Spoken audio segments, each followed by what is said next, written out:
ग्वाल बालों के संग खेल रहे थे, सब ग्वाल बाल पतले दुबले से। ठाकुर जी बोले, अरे मैं इतनो गदमद रासो, दाऊ दादा ऐसे तगड़े, तुम सबरे पतरे से काई को हो?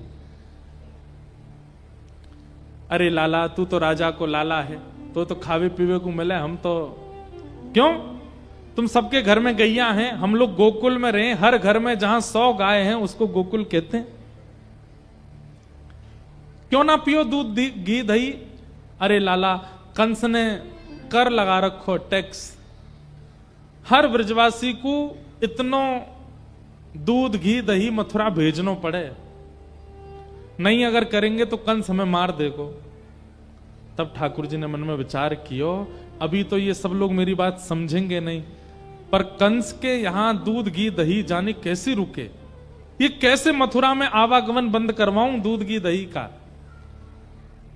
तब ठाकुर जी बोले, ठीक है, चोरी करेंगे, और चोरी कर करके खाएंगे, लुटाएंगे। ब्रज को दूध, ब्रज की गैया को दूध, ब्रज के माखन, ब्रज की दही बाहर नहीं जाएगी, ब्रज में ही रहेगी। ये कंस अधिकारी नहीं है ब्रजवासी सेवा करें गैया की, और वहां से जो दूध निकले वाकू बैठ के पीवे, ये कंस को अधिकार नहीं है। और ठाकुर जी ने चोरी करना प्रारंभ किया। गोपियों के घर घर जाके ठाकुर जी चोरी करने लगे।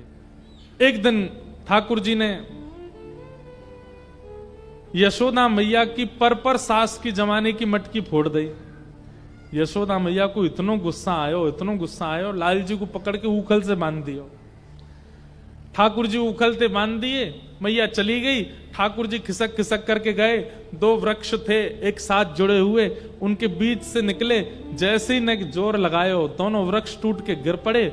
वो कुबेर के पुत्र थे जिनको नारद जी ने शाप दे रखा था, नल कुंवर और मणिग्रीव। दोनों अपने श्राप से मुक्त हो गए। ठाकुर जी के चरणों में प्रणाम किया, भगवान ने उन्हें मुक्त किया। वृक्षों की गिरने की आवाज जब हुई, यशोदा मैया दौड़ करके आई, देखा लाला बीच में खड़े हैं, 2 वृक्ष गिरे पड़े हैं। तुरंत आके लाला को खोला, ठाकुर जी लिपट गए मैया ते। यशोदा मैया बोली, जाद नाते मेरो लाला भयो, कोई ना कोई संकट आते ही रहे या ब्रज में, अब हमें गोकुल नहीं रहना, अब चलो यहां से। कहां जाएं?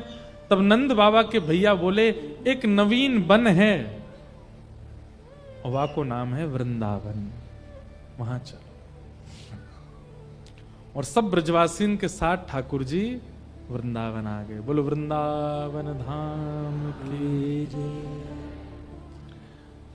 वनम वृंदावनम नाम पशव्यम नवकाननम, गोप गोपी गवाम सेव्यम, पुण्याद्री तृणवीरुधम। कि वृंदावनम संप्रविश्य सर्वकाल सुखावहम्, वीक्ष्यासीदुत्तमा प्रीति राम माधव योनृप। वृंदावनम गोवर्धनम यमुना पुलिनानि च, वीक्ष्यासीदुत्तमा प्रीति राम माधव योनृप। वृंदावन, गोवर्धन और श्री यमुना जी, ये 3 ब्रह्मा जी ने नहीं बनाए हैं। पूरी सृष्टि ब्रह्मा ने बनाई है, पर इन तीनों का निर्माण ब्रह्मा जी ने नहीं किया। तो फिर इन तीनों को किसने बनाया? श्यामा हृदय कमल सो प्रगट्यो, श्यामा हृदय कमल सो प्रगट्यो। वृंदावन का निर्माण ब्रह्मा ने नहीं किया, ये किशोरी जी ने बनाया है। गिरिराज जी का निर्माण ब्रह्मा ने नहीं किया, किशोरी जी ने बनाया है। और श्री यमुना जी का निर्माण ये भी किशोरी जी से हुआ है। जब किशोरी जी ठाकुर जी के साथ रास विहार कर रही थी निकुंज में, तब रास करते करते जो श्रम बिंदु, प्रश्वेत के बिंदु किशोरी जी के और ठाकुर जी के तन से प्रकट हुए, वही यमुना बनकर के बहने लगे। किशोरी जी का हृदय ही श्री गिरिराज जी के रूप में प्रकट हुआ। और किशोरी जी के हाथ की कलाकृति ही श्रीधाम वृंदावन है। ये ब्रह्मा ने नहीं बनाया है। इसीलिए श्याम हृदय को भाई वृंदावन प्यारो वृंदावन, ओ वृंदावन प्यारो वृंदावन, हे श्री वृंदावन मेरो वृंदावन, ओ वृंदावन प्यारो वृंदावन। वृंदावन का निर्माण किशोरी जी ने किया है, इसलिए ठाकुर जी को बहुत प्रिय है। ये जो शब्द यहां लिखे गए ना, वो इसी विषय से लिखे गए। पूरी भागवत जी में अनेक स्थानों के नाम आते हैं, केवल वृंदावन के लिए लिखा गया कि जहां जाकर के ठाकुर जी अत्यंत प्रसन्न हैं। क्यों? क्योंकि किशोरी जी के द्वारा निर्माणित वृंदावन में आए हैं ठाकुर जी, इसीलिए लिखा ये श्यामा हृदय कमल सो प्रगट्यो, श्याम हृदय को भाई वृंदावन प्यारो वृंदावन।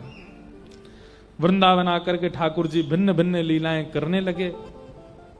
भगवान ने अघासुर का वध किया। एक दिन ठाकुर जी वन भोज कर रहे थे। ठाकुर जी इतनी सहजता से किसी के यहाँ की रोटी खा रहे हैं, किसी के साग खा रहे हैं, मधुमंगल के मुंह पर लगी हुई कड़ी चाट गए ठाकुर जी। ब्रह्मा जी को लगा राम राम राम, ये परमात्मा है, ये भगवान है। ये ग्वाल बाल जो बेचारे पवित्र भी नहीं रहते, इन सबके मुख पर लगी हुई कड़ी चाट गए ठाकुर जी। और ब्रह्मा को ठाकुर जी की लीला पर संशय हुआ, और ये संशय होते ही ठाकुर जी के समस्त ग्वाल बालों का हरण कर लिया ब्रह्मा ने। बंधुओं, आजकल भी कई लोग ठाकुर जी की लीला पर संशय करते हैं, तो हमारे मन में एक भाव आता है, जब ब्रह्मा जी कर सकते हैं तो हम तो मानव हैं। जब ब्रह्मा जी को संशय हो सकता है, इंद्र को संशय हो सकता है, तो हम तो मानव हैं। कई लोग कहते हैं आपके ठाकुर जी ने ऐसी लीला करी, आपके ठाकुर जी ने रास विहार किया, आपके ठाकुर जी ने ऐसा क्यों किया। तो मन में भाव आता है कि इनको क्या समझाएं, समझ जाएं तो अच्छा, नहीं समझे तो भाई ब्रह्मा नहीं समझे तो ये कैसे समझ जाएंगे। ब्रह्मा जी को लगा कि ये परमात्मा नहीं हो सकते, झूठन खा रहे हैं दूसरों की, और ठाकुर जी की परीक्षा लेने के लिए उनके ग्वाल बालों का, भगवान यमुना जी जल पीने गए थे, ग्वाल बालों का हरण करके ब्रह्मा ले गए। ठाकुर जी को पता चला कि ब्रह्मा ने यह क्रिया की है। भगवान ने अपने अंग से ही समस्त ग्वाल बाल पुनः प्रकट कर दिए और ब्रज में लीला करने लगे। 1 साल बाद ब्रह्मा जी को लगा कि अब जाके देखूं कृष्ण बिना अपने ग्वाल बालों के किस स्थिति में है। जैसे ही आकर के देखा तो ब्रजमंडल में तो मधुमंगल, श्रीदामा, तनसुखा, जितने ठाकुर जी के ग्वाल बाल हैं, गैया बछड़ा बच्चियां, सब वैसे ही घूम रहे हैं। ब्रह्मा जी बोले, मैं तो इन सबको बंदी बना करके, हरण करके ब्रह्मलोक में छोड़ आया, नीचे कैसे आ गए। तब ब्रह्मा जी को पता चला कि ये वो नीचे नहीं आए हैं, श्री कृष्ण ही इन सब के रूप में घूम रहे हैं। समझ गए, बोले ओहो ये तो परमात्मा है, मुझसे बहुत बड़ी भूल हो गई, मैंने इन पर संशय किया। ब्रह्मा जी ने मन में विचार किया कि भगवान से क्षमा मांग लूं, लेकिन खाली आज जाऊंगा तो शायद नाराज ज्यादा होंगे, पहले ब्रह्मलोक से सारे ग्वाल बालों को ले आऊं, उनको सुपुर्द करते हुए क्षमा मांग लूंगा तो शायद ठाकुर जी मुझे क्षमा कर दें।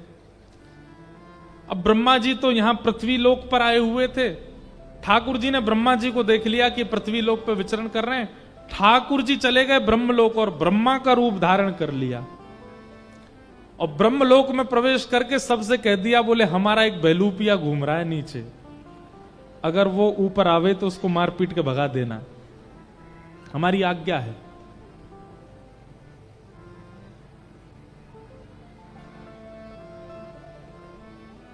यहां से असली ब्रह्मा गए ऊपर। जैसे ही ब्रह्मलोक में प्रवेश किया उन्होंने, सब लोग उनको ऐसे घूर करके देखने लगे, बोले यही है भेलूपिया हमारे ब्रह्मा जी का।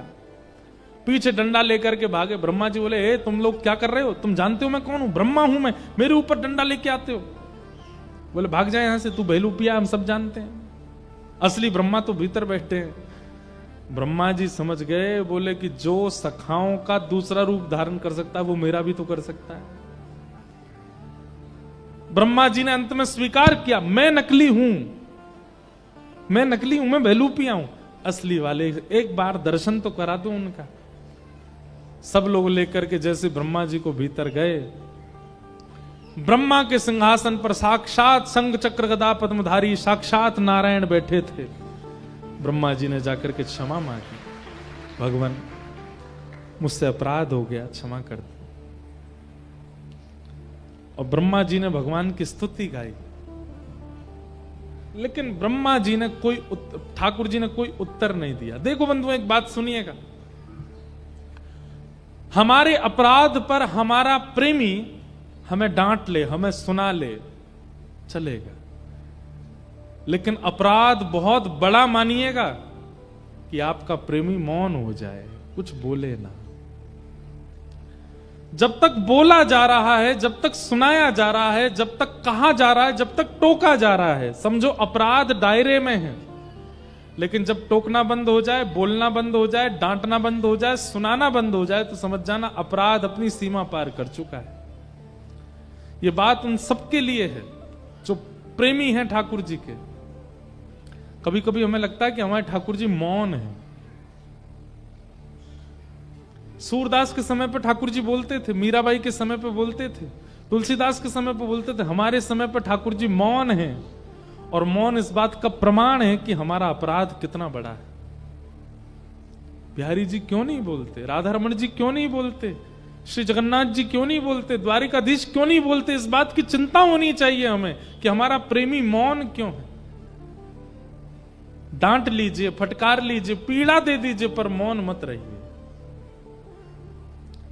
नजरों से गिराना ना, चाहे जितनी सजा देना, नजरों से गिराना ना, चाहे जितनी सजा देना, नजरों से जो गिर जाए, नजरों से जो गिर जाए, मुश्किल ही संभल पाए, नजरों से जो गिर जाए, मुश्किल ही संभल पाए। राधे तेरे चरणों की श्यामा, तेरे चरणों की गर धूल जो मिल जाए, श्यामा तेरे चरणों की गर धूल जो मिल जाए।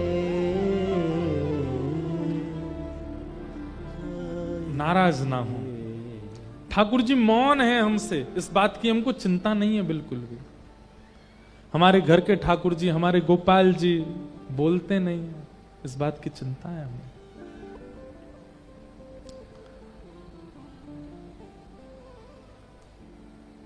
ब्रह्मा से मौन हो गए ठाकुर जी, कुछ नहीं बोले, और ग्वाल बालों को लेकर के वहां से चले गए। इसका मतलब ब्रह्मा का कितना बड़ा अपराध है, कि ब्रह्मा को अंदाजा लग गया। ठाकुर जी आए, अपनी लीलाएं करने लगे। वेणु गीत का प्रसंग आया, युगल गीत का प्रसंग आया, वेणु गीत का प्रसंग आया,